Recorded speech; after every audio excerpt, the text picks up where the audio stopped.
Hello, hello, hello. Is there anybody out there? You remember Pink Floyd? What's up?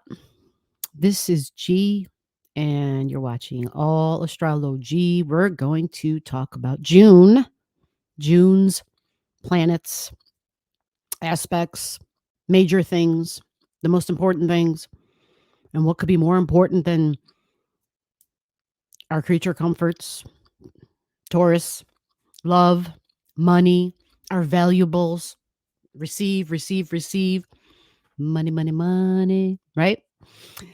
Taurus, this is your June 2023, and it kicks off pretty darn powerfully if you have something at the degrees of the objects that I'm about to talk about. Okay, so before I get into that, if you don't have your chart to know if you have objects around these degrees, then comment to me and I will get your chart for you. I'll help you out in any way I can.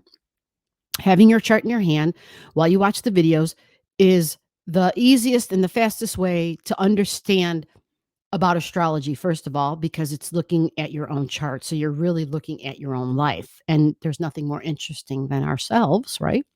And then from there, maybe one day you're looking at your friends or your hubby or your girlfriend or whoever, right? Your children, and then you kind of like get greater understanding of the people around you in your life. Okay. But the first thing is, I shouldn't say but. How about and? Yeah, we got enough buts. And Taurus and Jupiter are a big deal. But Mercury is too, and so is Venus. So just so that you know, those planets are all factors, right?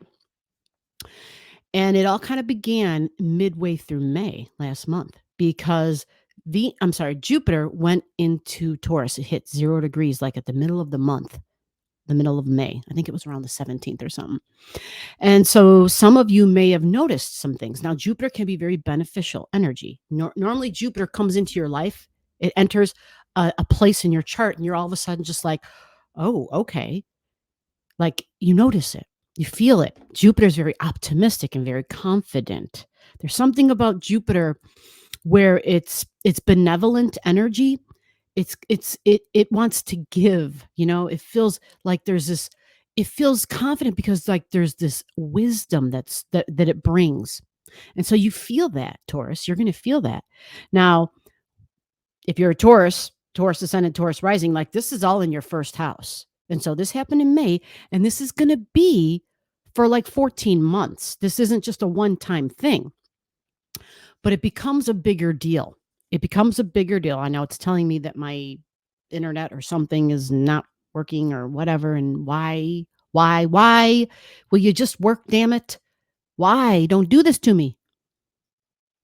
All right. So I'm going to keep talking and maybe I'll just show you the chart of what Jupiter looks like or something at this point. But the thing is Jupiter adds to things.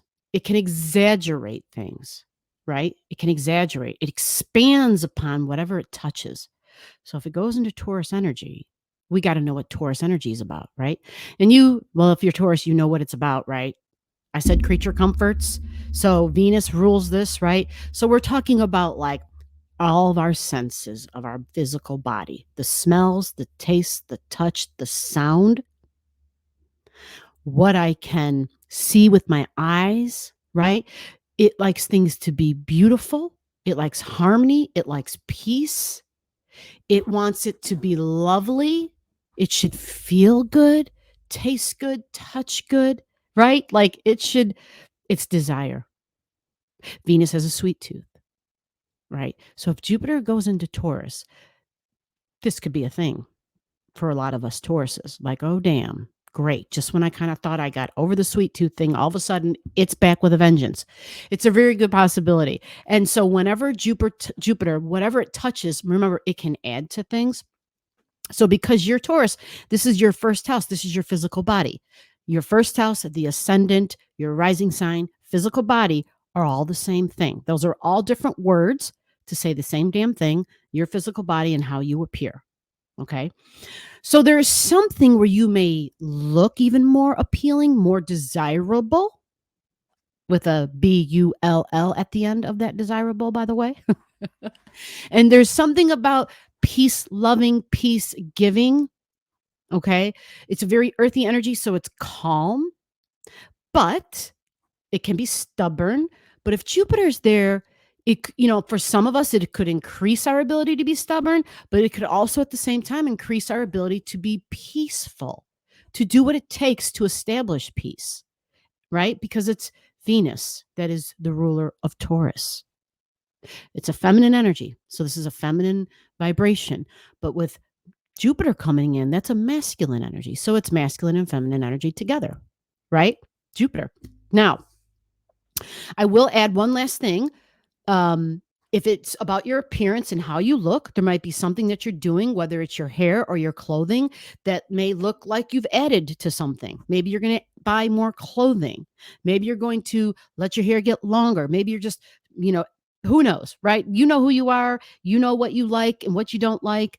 What is it that you would add to your life? For some of us, it could be weight, literally mass. It's a very good possibility. So keep that in mind. Jupiter in your first house for like the next 14 months. Okay. Now, this was all that began in May, but it becomes a even bigger deal because in June, the North Node and Jupiter touch. They become intimate, so to speak. And the North Node's all about the future. And it's Taurus, so it's your values, it's your money, it's your income. Again, this isn't your first house. So it's something about you and understanding. You might be looking at yourself differently because it's all about your appearance. And you may be deciding, well, gosh, I don't want to gain more weight, right? You might be thinking about these things, and you might be thinking about what's that you're going to, because Jupiter brings in that seeking vibration. Like, I want to go on an adventure. I want to learn. I want to seek, but I want to also possibly teach. Like, that's that Jupiter vibration. Okay. So this can look different ways. The trick is in your chart, find out where your Venus is and the sign that it's in. That tells you a whole lot more details.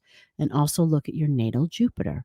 Your natal Jupiter will also fill in the blank for this. It'll let you know what it is you're adding more of and what are you getting more of. And what does it have to do with your appearance and your location of your body? Okay. And remember, the North Node is about the future. And so this is you thinking about your future, Venus and Jupiter. Normally in a woman's chart, if they're looking for, I'll just say it like this. Let me backtrack. If you are looking for masculine or male energy in your life, that is Jupiter. I know everybody says Mars. It is Mars, but Jupiter is like husband material. Okay. If you're looking for a woman in your life, you're looking for Venus, feminine energy, you're looking for Venus. So it's interesting that we're going to have Jupiter with Venus for the next 14 months, right? Now, the other thing you have going on, Taurus, again, this is all right at the beginning of the month. This is all in the first 5 days. More specifically, this is June 3rd. There's a full moon in Sagittarius. And the ruler of this moon is Jupiter. So you see Jupiter June, Jupiter is showing up a big way in this month. So Jupiter is my beliefs, my spirituality, the freedoms, how I believe, my thoughts on freedom. Like, what does the word freedom mean? Religion, my philosophy on life. Okay. And it's a very prophetic sign. It thinks about the future. It can see the big picture. That's Jupiter. It's very wise for that reason because it can see the whole package. It doesn't do so well with the small minutiae and the details, but it gets the big picture. So to me, this can be beneficial. We just got to be cautious, which thankfully Taurus energy is cautious. But having Jupiter touch that Taurus may make us be a little impulsive because it kind of adds that little zing, like, let's go on an adventure. Let's go on vacation. Let's travel, right? Because it loves to seek and learn big time. But if you're having a full moon in Sagittarius, this is in Taurus's 8th house. So this is deeply bonded energy. This may have to do with your emotional wounds, things that are buried, stuff from the past, and letting them go, letting that shit go. Like, it's outdated. It doesn't serve me. I got Jupiter on my side in a lot of ways in my chart right now. I got to be confident and move forward. If there was any fears, because the 8th house is the fear, if there were any fears, it's time to release that crap. And it's time to just be like, you know what? I can move forward in this. I'm going to be okay. I don't know how I'm going to be okay. I'll pray, right? I'll do whatever I got to do, but I'll be okay. Jupiter, prayer. Jupiter, I believe and I talk to God or Allah or Yahweh or the creator or the universe, whatever divine is for you. All right. This is a release and an ending, likely a belief of about a wound or in a deeply bonded relationship, likely masculine energy. 8th house, Jupiter is there, masculine energy, somebody that you could have even have been physically intimate with, but that you had deep soul bonds with before that, for sure, and a release and a let go. And it's like, I got to let that shit go now. I'm smarter. I'm wiser. I made it through a freaking pandemic. I'm still here, and not to mention all the insanity and all the just there's just been a lot. These last 3 years have been a lot, and you're still here, Taurus. You made it. So it's time to let that shit go and understand that as long as you hold on to it, it controls you. Okay, and that's all at the beginning of the month.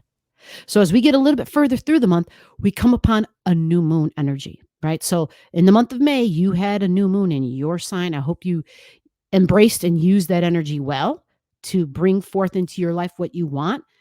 It was the sign of Taurus. So it's a great time for invoking those energies and really manifesting something. Earth energy, it's Taurus, creature comforts. What do you need to have your creature comforts? What are they? Are you redefining them? This can be love. This can be your income, like how I receive. How do I get the good stuff, man? Bring it to me. That's Venus. Where's my gifts? Where's the gifts? Where's the food? Like, where's the money? That's Venus, right? She's all about this is what this is what I need for my creature comforts. This is important to me. So this next new moon is Gemini. Gemini. So for Taurus, I'm excited. You see it in my eyes. You see my moment of silence and pause because you have Gemini in your second house of money and income. So you have a new moon, another new moon that's related to Taurus still because you're a Taurus rising. So your second house is Taurus ruled, second house. So it's Taurus themes, my income, my job, my love, who I love, what I love, my valuables, but it's also me, how I think about myself. Now, I'm going to touch upon something here with Taurus because I know there is a thing about talking because it's Gemini. I know there is. Some of you may have some beautiful trines that sets up your chart where there's an ease and where you don't have like a wound or an abundance of just over identifying with, damn, I'm not a very good speaker. I don't talk very well, right? And it doesn't make sense because it's Gemini we're talking about. But if you think a little bit deeper, it's in Taurus. And Taurus is usually slow. So these likely would have been people where you didn't talk a lot as a child. There are Tauruses where I know they didn't talk till they were 6 years old. There are this is not uncommon because if you have Gemini, the sign of talking and communicating, knowing how to relate and play and just it's a very mutable sign that likes to switch up, that likes to multitask, that likes to learn. So you may have been a slow learner. I've given you guys examples before about myself where the school that I went to when I was a youngster, I was like in 6th grade. And for like 3 years prior to my 6th grade, me and a handful of other students, during reading class, we were assigned to go down to the gymnasium instead of attend the reading class. And it was like, what the hell? What is going on? This is so weird. And I felt so weird. I felt embarrassed and ashamed. And I just felt like, I don't know. I felt like something was wrong with me. Like, yeah, anyway, like I already know that.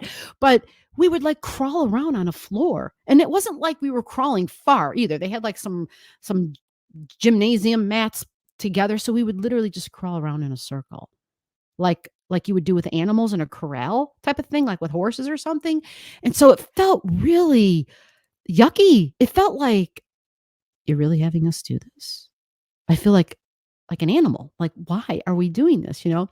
But I didn't know until later on, my 6th grade teacher explained some things to me, and then not until I was about 40 years old, 45 years old, did this awesome doctor, Scorpio, he explained everything to me, and it had to do with learning and speech, and I think they say it's called switching or something. So it's the knees and the arms, and anyhow, I don't wanna go into the details, but you get where I'm going. I'm explaining the process of thinking and speaking, because thought comes before speech, and if the thoughts are slow because they're in Taurus, then the speech is gonna be slow. All right. Now, this can vary with some of you. Some of you, it might not be that obvious. For some of you, maybe you have beautiful things that send sweet trines. Either way, this is a new beginning.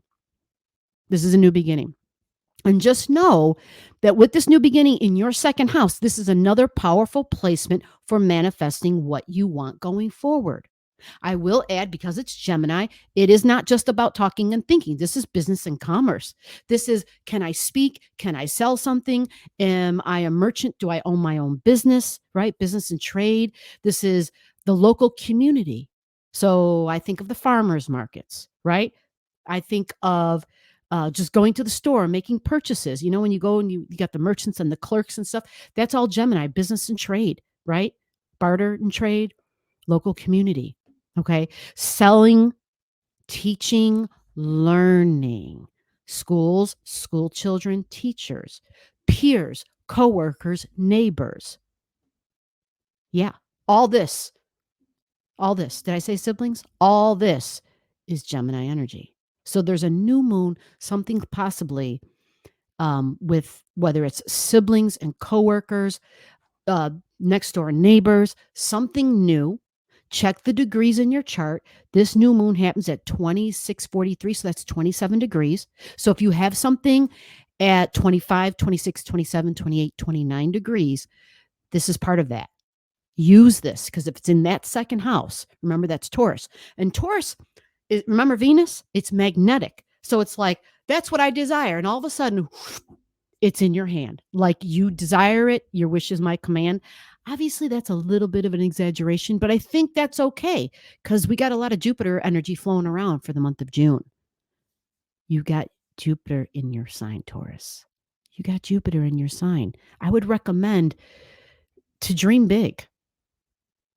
I'm serious. I realize there could be some things that set up squares where your dreams may not come true, but just keep it real and say, I'm going to dream big anyway. I'm going to shoot for the stars, right?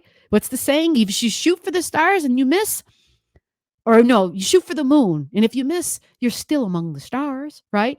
Just maybe you have to do a little bit of an expectation check down the line, but dream big, because it's Jupiter, and understand that having that Gemini energy there again is some mutual reception going on, because it's Mercury and it's Jupiter, and they oppose each other all the time naturally. So they talk to each other. You follow? They talk to each other. So I think this kind of sets the pace for, again, the rubber hitting the road and stabilizing things for you in your life. Whatever it was that you were waiting on, there could be good news with that Jupiter and that North Node.